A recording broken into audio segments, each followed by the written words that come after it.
Há um silêncio em muitos corações que não é de paz, mas de espera. É a dor silenciosa de buscar fora o que só pode ser encontrado dentro. Você já se pegou em uma relação onde oferecia ouro e recebia apenas migalhas, sentindo que precisava mendigar por um mínimo de afeto ou reconhecimento?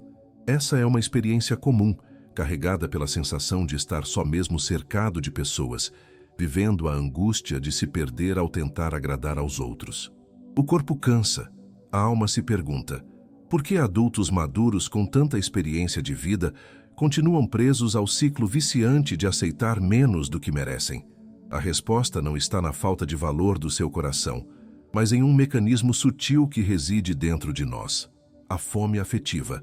Essa fome, essa carência, não é apenas um sentimento, é um mecanismo neuroemocional. Ela ativa em nosso cérebro circuitos que, de forma enganosa, confundem a atenção, mesmo que superficial ou intermitente, com uma conexão genuína.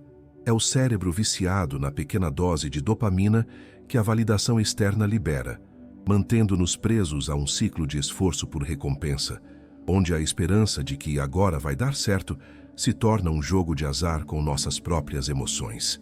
Essa busca incessante pela completude externa nos desaloja, nos afasta de nossa essência e da paz que tanto desejamos. É aqui que a sabedoria de Cláudio Naranjo nos convida a uma pausa profunda e a uma introspecção corajosa. Ele nos ensina que a nossa personalidade, aquilo que chamamos de eu ou ego, é muitas vezes uma coleção de defesas e carências herdadas. É um ego fantasma, que projeta no outro a expectativa de preencher um vazio interno, nascido das feridas da infância e da projeção paterna ou materna. É essa estrutura, essa neurose de carência, que nos impede de amar o outro como ele realmente é, pois estamos cegos pela urgência de suprir o que nos falta. Este é o alicerce, o fundamento silencioso da mendicância afetiva que tanto nos adoece. O caminho para a cura começa com o despertar da coerência. Muitas vezes o coração deseja um amor pleno, pacífico e autêntico, mas a frequência que o ego emite é de medo, urgência e escassez. Essa dissonância vibracional é o que atrai e sustenta o padrão das migalhas, pois o universo, ou a inteligência maior, responde à sua vibração mais profunda, e não apenas às suas palavras ou pensamentos superficiais. O verdadeiro trabalho é harmonizar o que você diz que quer com o que você realmente vibra a nível subconsciente. O psicólogo transpessoal John C. Welwood aprofunda essa visão com o conceito de ferida relacional. Tentamos, inconscientemente, usar os relacionamentos como um kit de primeiros socorros para consertar traumas antigos. Transformamos o amor, que deveria ser um compartilhamento alegre, em uma forma de autoajuda ou pior, em um campo de batalha onde nossas velhas dores são repetidamente reencenadas e nunca curadas. Essa busca incessante pelo preenchimento nos mantém desconectados do propósito da vida e nos impede de acessar a paz e a plenitude inabaláveis que residem em nossa autorreferência. O convite é: olhe para essa dor com compaixão, pois ela não é um erro, mas o portal para a sua libertação e o reencontro com a sua verdadeira essência. Essa necessidade de mendigar afeto, essa urgência que sentimos quando a pessoa se afasta, esconde um erro invisível na nossa neuroquímica. O problema não é apenas emocional, é a dependência química da validação. O nosso cérebro, buscando sobrevivência e prazer imediato, acaba se viciando em pequenas doses de atenção, as migalhas. Quando o outro envia uma mensagem vaga, quando ele demonstra um mínimo interesse após um longo período de silêncio, nosso sistema límbico libera uma pequena quantidade de dopamina. Essa substância é o neurotransmissor do prazer e da recompensa, o mesmo que nos vicia em jogos de azar ou em outras buscas por gratificação instantânea. O que ocorre é uma autossabotagem por excesso de dopamina afetiva. O cérebro aprende que, se você se esforçar um pouco mais, se você se diminuir, se você insistir naquela dinâmica de vai e volta, a recompensa virá, mantendo-o preso ao ciclo de esforço por recompensa. Você não está buscando amor, você está buscando a dose química que alivia temporariamente a dor da carência, transformando a conexão autêntica em uma montanha russa de alívio e estresse. Esse mecanismo neurológico nos afasta do segredo para manter a coerência emocional. O amor próprio, na verdade, não é um sentimento vago que se manifesta por pensamento positivo. É uma neurocoerência entre o seu desejo mais profundo, a paz, o respeito, a plenitude e suas ações práticas. Se você deseja um amor inteiro, mas aceita migalhas, há uma profunda dissonância entre o que você vibra e o que você manifesta. A cura começa com a inversão de expectativas. Muitas pessoas que buscam o autoconhecimento acreditam que estão manifestando a pessoa certa, que estão vibrando pela relação ideal. Mas o que elas estão manifestando é a frequência de carência que reside sob a superfície. Essa frequência, que clama por preenchimento, é exatamente o que repele a conexão autêntica. O amor genuíno busca a integridade, o compartilhamento entre dois inteiros, e não o preenchimento de um vazio. Você só pode atrair a inteireza quando sua frequência interna para de vibrar na escassez do ego mendigo. O trabalho não é fazer o outro mudar, mas sim desmantelar a estrutura de dependência em seu próprio sistema nervoso e emocional, escolhendo a auto-honra em vez da reação viciada. A busca pela cura e pelo autoconhecimento é nobre, mas ela esconde uma armadilha sutil, muitas vezes disfarçada de ensinamento espiritual: o cuidado com a armadilha do perdoe e siga em frente, levado ao extremo. Muitos de nós usamos a espiritualidade, a lei da atração e a crença em lições de alma para justificar a permanência em relacionamentos tóxicos. Confundimos compaixão e perdão com autoabandono, tolerando o intolerável na esperança de que o sofrimento seja, no fim, um grande teste divino para nossa evolução. Essa falsa espiritualidade é perigosa, pois nos impede de reconhecer a raiva justa e o senso de limite que são cruciais para a nossa cura e para a definição de quem realmente somos. O fator silencioso que sabota sua frequência é justamente a repressão da sua raiva justa e do seu senso de limite. Essa raiva, quando não é um ataque, mas uma fronteira, é uma energia vital que define o seu valor. É a energia do limite que diz ao universo e ao outro: eu me honro e mereço respeito. Quando você anula esse limite, quando você se auto-abandona em nome de um perdão irreal, você está emitindo uma frequência de desvalor. E o universo, assim como a neurociência explica a repetição de padrões, devolve o que você vibra, reforçando a crença inconsciente de que você deve ser punido ou desrespeitado. É necessário um exemplo contraintuitivo para virar a chave da percepção. O verdadeiro amor, aquele que não tem a neurose do ego, não é um teste de paciência infinita onde você deve suportar o desrespeito para provar seu valor espiritual. Ele é um espelho de valor e de alinhamento. O que você tolera, as migalhas que você aceita em silêncio, revela o que você, em seu subconsciente mais profundo, ainda acha que merece. A libertação não vem do silêncio, mas da coragem de reconhecer a dor e de usar a energia do limite para redefinir sua frequência vibracional. A verdadeira compaixão começa com a autocompaixão, com a firmeza de se proteger, e essa é a única lição de alma que realmente importa. É um paradoxo doloroso. Nós odiamos as migalhas, mas nosso sistema psíquico parece atrair justamente quem as oferece. Essa não é uma coincidência do destino, mas o reflexo da estrutura interna do nosso ego, como Cláudio Naranjo nos revela através da psicologia dos eneatipos. Naranjo e os tipos fixados explicam que a fixação do nosso ego não é apenas um traço de personalidade. Ela é a neurose de carência que determina o tipo exato de vazio que projetamos no mundo e, consequentemente, o tipo de pessoa disfuncional que se encaixa para preenchê-lo, ainda que de forma insatisfatória. Um indivíduo com a fixação de Nueve, o pacificador, o que evita o conflito, tem uma carência profunda por atenção e, inconscientemente, atrai quem o ignora, porque a ignorância é familiar à sua repressão. Já um Dus, o prestativo, o que se anula para ser amado, projeta tanta ajuda que atrai o ingrato, aquele que o suga e nunca reconhece seu valor. Essa dinâmica nos leva ao erro fatal. Passamos a vida tentando mudar o outro, convencendo o parceiro ausente a se tornar presente ou o ingrato a ser grato, em vez de desmantelar a estrutura de carência do nosso próprio ego. É um esforço inútil. A pessoa que oferece migalhas só está ali porque a forma do seu ego mendigo abriu o espaço para ela entrar. O parceiro é apenas um ator perfeitamente escalado para repetir a sua ferida. A libertação nunca virá do esforço de reengenharia do outro. O modelo mental que precisamos adotar é o da escultura da alma. Imagine sua alma como uma escultura. O ego, com suas carências e defesas, deu forma a essa escultura, criando reentrâncias, vazios e saliências específicas. Você não atrai o que a sua mente consciente diz que quer. Você atrai o que a forma do seu ego permite que se encaixe perfeitamente.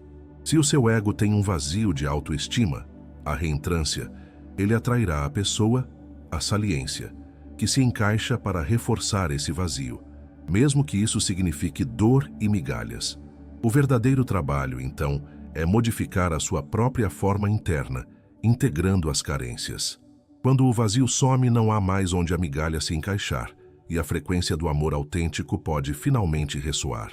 A aceitação das migalhas não é apenas uma escolha consciente, ela é profundamente condicionada pela neurociência do apego, que tem raízes em nossos primeiros vínculos.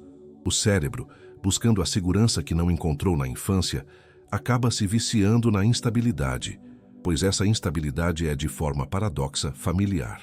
Quando um relacionamento vive no ciclo do vai e volta, ele dispara em nosso corpo uma verdadeira tempestade química que nos mantém presos pelo trauma e não pelo afeto genuíno. Observe o efeito do cortisol e da ocitocina nesse ciclo viciante. A ausência, a indiferença ou a briga do parceiro dispara o cortisol, o hormônio do estresse, acionando o medo do abandono. No momento em que o parceiro retorna, mesmo que com uma migalha de atenção, o cérebro, em um alívio químico, libera a ocitocina, o hormônio do afeto e do vínculo. Essa alternância entre o pico de estresse e o alívio imediato cria um vínculo traumático. Você não está buscando o amor calmo e seguro. Você está buscando o alívio químico que vem após a dor, confundindo a reconciliação, a ocitocina, com a conexão verdadeira. Isso é o oposto da paz inabalável que se busca. Para entender se sua frequência está desalinhada, observe os sinais sutis de que sua frequência está desalinhada. Quando você está em um relacionamento saudável e alinhado, a presença da pessoa deveria gerar alegria e expansão. No entanto, se você está preso no ciclo das migalhas, você se sentirá mais aliviado quando a pessoa te dá atenção do que alegre com a presença dela. O alívio é a sensação de que o estresse e o medo foram temporariamente desligados. A alegria é a ressonância da alma. Sentir alívio em vez de alegria é o corpo gritando que ele está em modo de sobrevivência, não em modo de conexão. A história real da dinâmica do trauma-vínculo é eloquente. Houve um estudo de caso sobre uma mulher que só conseguia se sentir amada quando o parceiro a fazia sofrer e depois voltava com promessas vazias. Essa dinâmica não era sobre amor, era sobre a repetição da dor antiga e a dependência da ocitocina liberada na reconciliação pós-trauma, provando que o percurso do trauma-vínculo era a sua referência inconsciente de afeto. A mente inconsciente, em busca de resolver traumas, atrai pessoas que ativam o padrão de dor.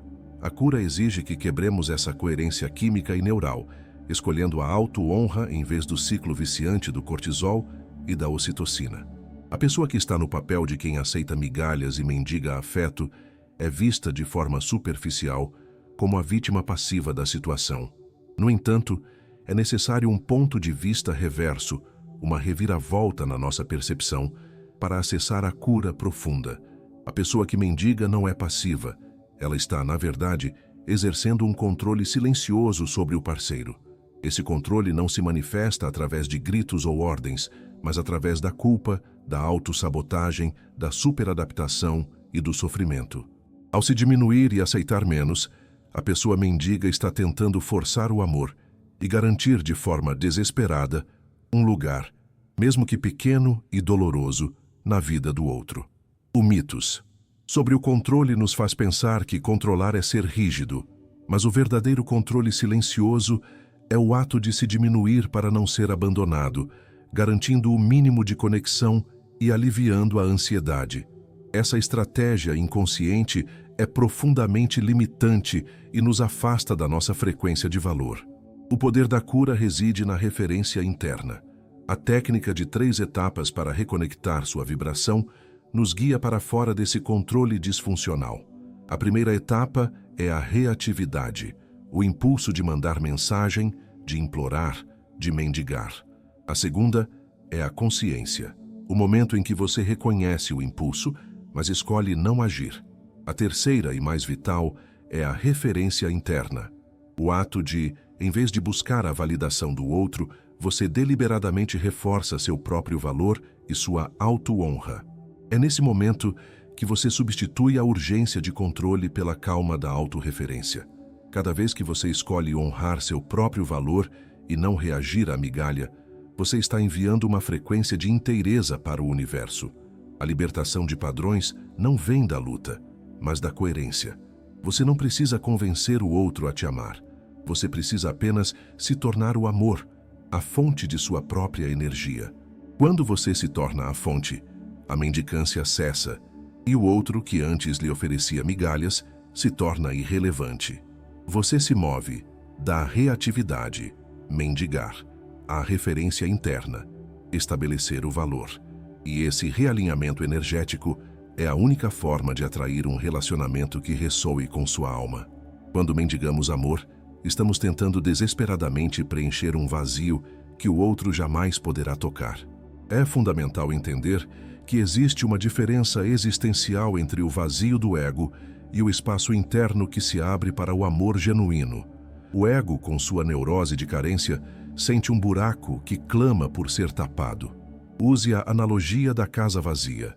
Seu ego é como um cômodo fechado de sua casa interior, cheio de ecos de carências passadas, traumas não processados e dores antigas. Enquanto esse cômodo estiver fechado e ecoando a escassez, você atrairá pessoas que reforçarão essa sensação de falta. O verdadeiro amor, o amor sem ego, só consegue entrar quando você esvazia e abre esse cômodo, permitindo que a luz da sua autoconsciência ocupe esse espaço. É aí que se revela a razão pela qual a maioria falha. Confundimos preenchimento com compartilhamento. O preenchimento é a tentativa desesperada de fazer o outro curar você, de usar a energia dele para cobrir sua falta, transformando a relação em uma dependência emocional e energética. O compartilhamento, por outro lado, só é possível quando você já está completo, quando você se torna a fonte de sua própria felicidade. Você entra na relação para somar, não para se completar. Essa mudança de frequência é o que desarma o ego mendigo. A natureza nos oferece uma sabedoria profunda sobre a paciência vibracional. Pense em uma semente. Ela não força o solo, a água ou o sol a fazê-la crescer. Ela se nutre internamente da força de sua própria natureza. Ela desenvolve suas raízes e sua estrutura silenciosamente, e só quando sua força interna está madura, ela explode em direção à luz. É um processo orgânico, não forçado. O mesmo se aplica à sua cura e à atração de um amor verdadeiro. Você não precisa forçar a vida, nem forçar o outro a te amar. Você precisa se nutrir internamente até que a força da sua própria essência e coerência o faça transbordar. Quando você transborda, você não mendiga. Você é a fonte, e o fluxo do amor genuíno encontra naturalmente o seu caminho. O ego mendigo é um mestre em nos manter presos fora do agora. Ele vive das memórias de carência do passado e se projeta desesperadamente no futuro. A aceitação de migalhas está intrinsecamente ligada a um gatilho de urgência, a obsessão em saber se vai dar certo ou o que ela fará amanhã. Essa urgência, que se manifesta como uma ansiedade silenciosa e paralisante, impede a percepção clara da realidade que está diante de nós no presente. A migalha, o desinteresse, a dor contínua. É a fuga do presente e de emoções dolorosas. Enquanto sua mente estiver navegando no futuro incerto, ela perde a capacidade de estabelecer a coerência em seu sistema nervoso hoje. Cláudio Naranjo é direto ao nos lembrar de uma verdade existencial. A única realidade é o presente. O ego, em sua neurose, vive no passado para justificar a carência e projeta no futuro para gerar a esperança de preenchimento, perdendo totalmente a capacidade de ver o que está diante de si, que é o único lugar onde a cura pode realmente acontecer. A ansiedade é, de fato, energia mal direcionada. Ela é o seu poder pessoal sendo gasto na tentativa inútil de controlar variáveis que não dependem de você. O modelo mental para transmutar a ansiedade em intenção elevada propõe uma inversão do fluxo. Em vez de usar a energia da ansiedade para tentar controlar o futuro, o que só gera mais estresse e desalinhamento, você a transforma na clareza de honrar o presente. A ansiedade é uma onda de energia.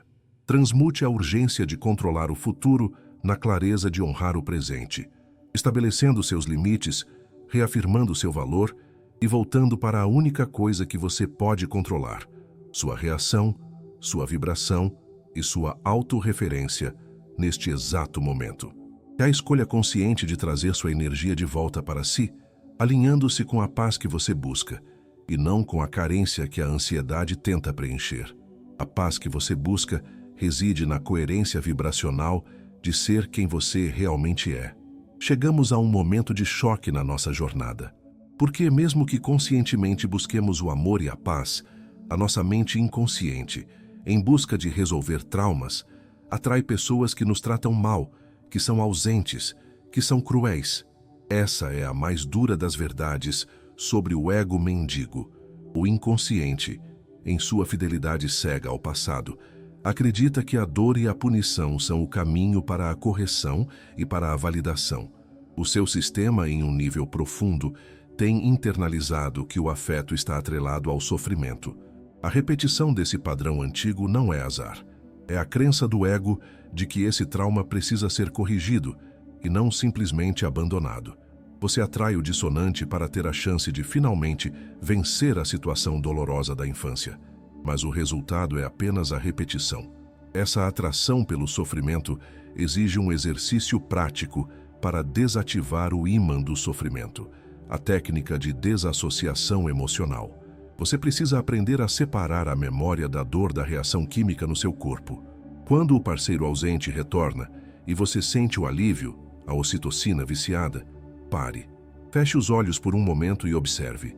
Essa sensação no meu peito é alívio ou é alegria?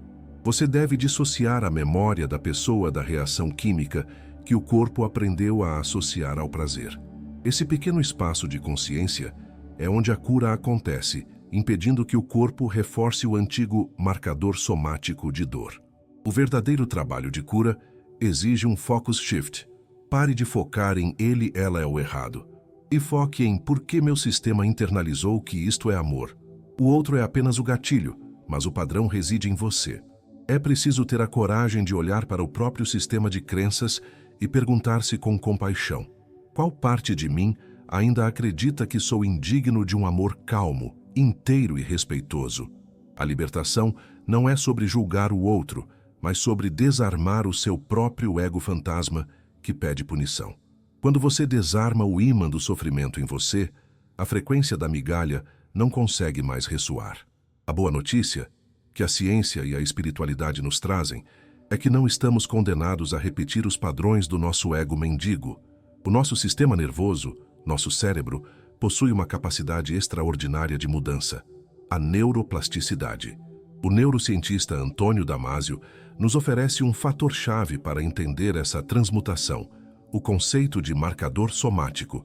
As experiências emocionais, especialmente os traumas e as carências da infância, não ficam apenas na mente. Elas são marcadas no corpo, no nosso sistema nervoso. O ego mendigo, que vive da escassez e da busca por migalhas, tem um marcador somático de escassez. Seu corpo, em um nível celular, carrega a frequência vibracional da falta, e essa frequência atrai o dissonante. No entanto, o segredo para a libertação está na plasticidade cerebral, que permite que você reescreva esse marcador. A cada vez que você escolhe a auto-honra, em vez da reação viciada de mendigar ou se diminuir, você está literalmente reforçando um novo caminho neural em seu cérebro. É como criar uma estrada nova, mais firme e mais pacífica, substituindo a antiga trilha lamacenta da carência.